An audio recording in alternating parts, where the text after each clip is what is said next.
Ici, chaque semaine, nous mobilisons des institutions clés et les meilleurs spécialistes dans l'intérêt de vos entreprises. Vous faites donc bien de nous rejoindre. Bonjour chers tous et bienvenue pour ce nouveau numéro d'Entrepreneurs et Partenaires, l'émission conçue et produite par la Fondation Kaidan. Nous sommes très ravis d'avoir à nos côtés aujourd'hui l'expertise de M. Marc Wabi, qui est le directeur régional Afrique de l'Ouest chez l'un des plus puissants cabinets d'audit au monde, Deloitte. C'est aussi un expert comptable très respecté. Marc Wabi, bonjour. Bonjour Jean-Michel. Avec vous, c'est plus d'une vingtaine d'années d'expérience internationale au plus haut niveau. On est tout de suite donc poussé à vous poser la question suivante. Au-delà de l'aspect légal, donnez-nous 3 bonnes raisons précises pour un entrepreneur d'avoir son expert comptable. Je vais répondre à cette question en revenant sur l'essence même de l'expert comptable. 3 expertises qui sont regroupées donc à travers ce métier et cette fonction d'expert comptable. On est d'abord des experts du chiffre. Et donc en tant qu'expert du chiffre, si une entreprise, un entrepreneur, une personne, un étudiant veut créer une entreprise, il faut maîtriser les chiffres. Donc il faut aller vers celui qui vous permet de donner une bonne traduction des chiffres, pas des chiffres uniquement de vos entreprises, parce qu'une entreprise, c'est une initiative pour couvrir un besoin, vendre un produit, vendre un service. Donc le fait de recourir à un expert comptable, il peut vous dire si votre traduction de l'analyse que vous faites de la situation pour espérer profiter de cette situation pour créer une entreprise est bonne. Donc, déjà au début de l'opération, il faut comprendre les chiffres, il faut vous faire assister par un expert comptable. L'expert comptable est aussi un expert du droit. Parce que, ah tiens, ça, on ne savait pas toujours. Ah ben, d'ailleurs, il y a un expert comptable très reconnu qui s'appelle Pierre Garnier qui disait que la comptabilité, c'est l'algèbre du droit et de l'économie. Donc, d'où les 3 expertises dont je vous parlais. Un expert donc, du chiffre, un expert du droit et un expert économique. Parce que à la fin de la journée, si vous avez une entreprise, c'est parce que vous traduisez des faits économiques et vous pensez que ces faits économiques méritent une réponse de votre part à travers une entreprise. Donc notre connaissance de l'évolution des phénomènes économiques, de l'évolution des besoins des consommateurs, des besoins des entreprises, nous permettra de vous dire, écoutez, c'est vrai monsieur, l'analyse que vous faites par exemple du manque de pain dans un quartier d'Abidjan, c'est une bonne analyse. Et la façon de répondre à cette analyse, c'est en créant une boulangerie de proximité. Vous voyez, c'est vraiment ces 3 expertises qui donnent tout le crédit à l'expert comptable.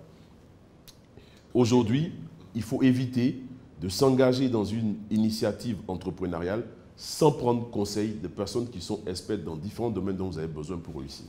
Alors, de façon beaucoup plus claire et pragmatique, comment est-ce qu'un expert comptable peut apporter ou contribuer au succès d'un entrepreneur qui se lance ? Tout simplement en lui permettant d'avoir une bonne analyse des moyens dont il aura besoin pour réussir, dont il aura besoin pour créer son entreprise. Quand je parlais d'experts du droit, si vous voulez créer une entreprise dans le domaine de la médecine, par exemple, je sors de ma faculté de médecine et je dis je veux créer une clinique. Ouais, c'est bien, j'ai le diplôme de médecin, le profil est tout technique. Sauf que si vous n'avez pas l'assistance d'un expert en droit, il va vous dire attention, ce n'est pas parce que vous êtes médecin que vous pouvez créer une clinique. Il vous faut un agrément. Voilà la procédure pour avoir l'agrément. Donc, c'est une base, c'est un début. Et la chance de l'expert comptable, c'est qu'il est à l'intersection de toutes ces expertises-là. Il peut vous analyser l'ensemble des besoins et vous dire, voilà, monsieur, votre projet, celui-ci, là, il est déjà trop copié, vous n'allez pas pouvoir y arriver.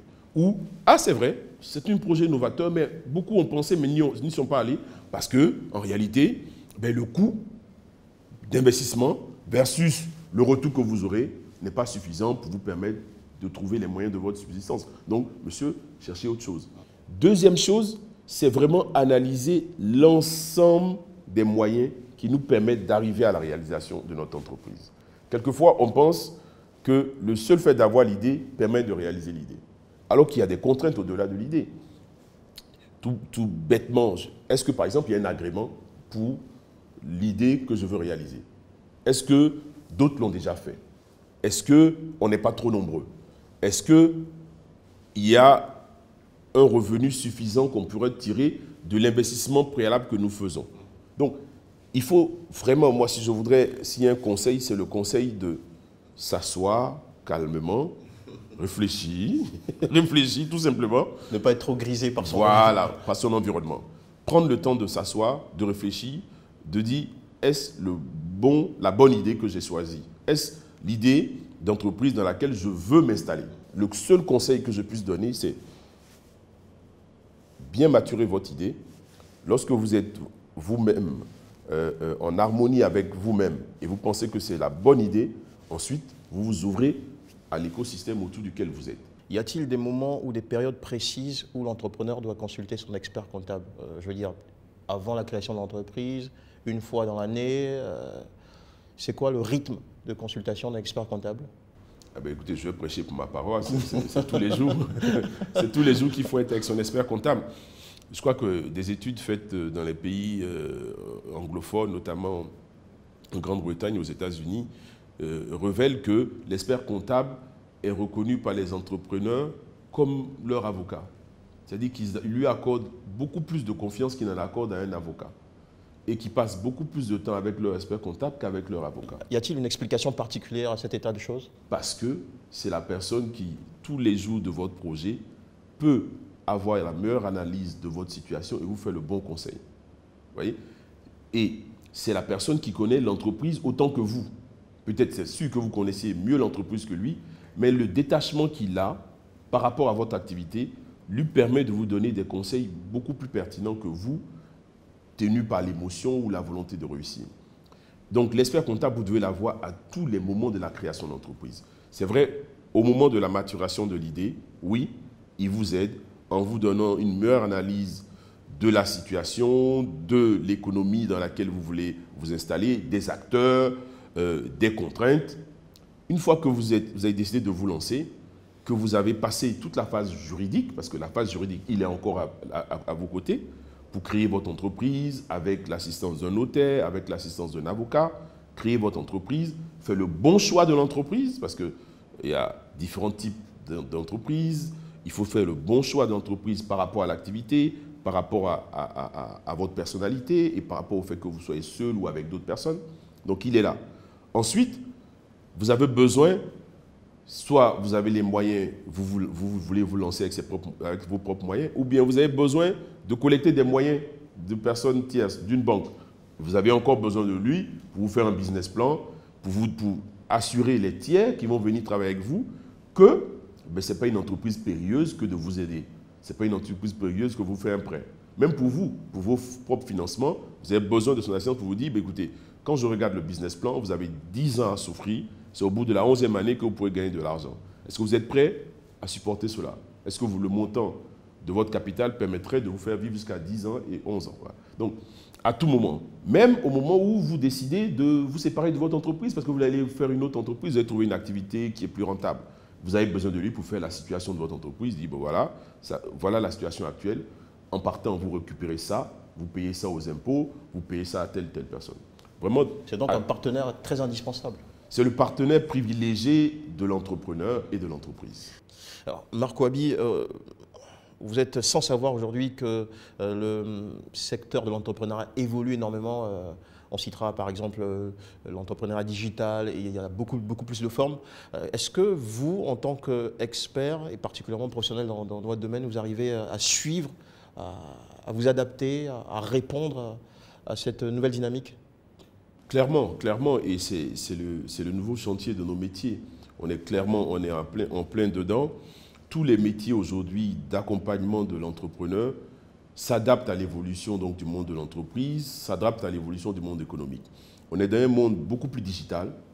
On a un monde de l'intelligence artificielle, du cloud, de la robotisation. Donc, il faut que le conseiller de l'entrepreneur, le conseiller de l'entreprise, sache faire cette évolution aussi à son niveau. Très institutionnellement, je reste sur la Côte d'Ivoire. Alors, Marc Ouabi, au regard de la polyvalence de votre champ d'action et aussi de la qualité de votre savoir-faire, là je parle de l'expert comptable, il me semble que recourir à vos services doit coûter un sacré pactole. C'est vrai. On a un coût qui est en lien avec la contribution forte qu'on apporte aux entreprises. Un coût élevé? Je ne dirais pas un coût élevé, je dirais un coût adapté. Un coût adapté et c'est pas très rassurant. Si, c'est un coût adapté. C'est un coût adapté. Pourquoi je le dis? Pour deux choses. Parce que en fonction de niveau de vos projets, on veut s'assurer que vous avez une diversité d'offres. Et ça, c'est très important. dans le monde économique dans lequel on est, si vous voulez acquérir un service, on doit s'assurer que le service, vous pouvez l'acquérir à différents coûts. Et c'est pour ça que je peux vous répondre de façon très claire que le coût de l'expert comptable n'est pas très élevé.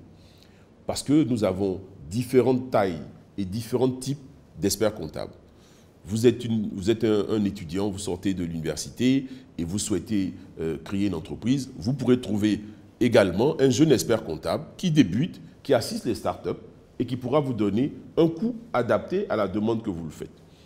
Et de façon très institutionnelle, pour les jeunes entrepreneurs, il y a ce qu'on appelle les centres de gestion agréés. Donc les centres de gestion agréés sont des institutions qui regroupent différents experts comptables et qui permettent de donner un service à un coût très adapté aux entrepreneurs. Il ne faut plus avoir peur du coût de l'expert comptable. Il est avec vous et au meilleur coût, il pourra vous aider pour réussir dans votre projet d'entreprise. Marc Ouabi, c'est une chose heureuse de signaler ou à signaler, c'est que vous êtes très engagé dans la transmission du savoir auprès des plus jeunes, à travers plusieurs plateformes de mentorat et autres. Alors, sur la base de votre constat pratique, quel type de conseil vous pourriez donner aux jeunes entrepreneurs? Parce qu'il y a une véritable volonté en ce moment de s'y lancer. Qu'est-ce qu'ils devraient suivre comme principe? À quoi doivent-ils faire un peu plus attention pour éviter de se perdre? Moi, je dirais, d'abord, c'est de savoir si vous pouvez être entrepreneur ou pas. Parce que c'est d'abord un état d'esprit. Et le temps, il faut faire maturer votre idée, maturer votre volonté, la soumettre donc à l'étude de vos capacités propres, de votre résilience. C'est-à-dire, écoutez, moi aujourd'hui, je veux faire cette entreprise-là. Est-ce que je me sens capable, soit techniquement, soit parce que est-ce que j'ai la volonté d'y aller? Merci beaucoup à vous, Marc Ouabi. Il n'y avait pas meilleure façon de terminer cette interview. Merci pour les précieux échanges que nous venons d'avoir. Merci aussi à vous, mesdames et messieurs, de nous avoir suivis. Nous vous donnons rendez-vous pour le prochain numéro d'Entrepreneurs et Partenaires, des partenaires dévoués pour votre succès. On baisse pas les bras, non, non, non, non. On baisse pas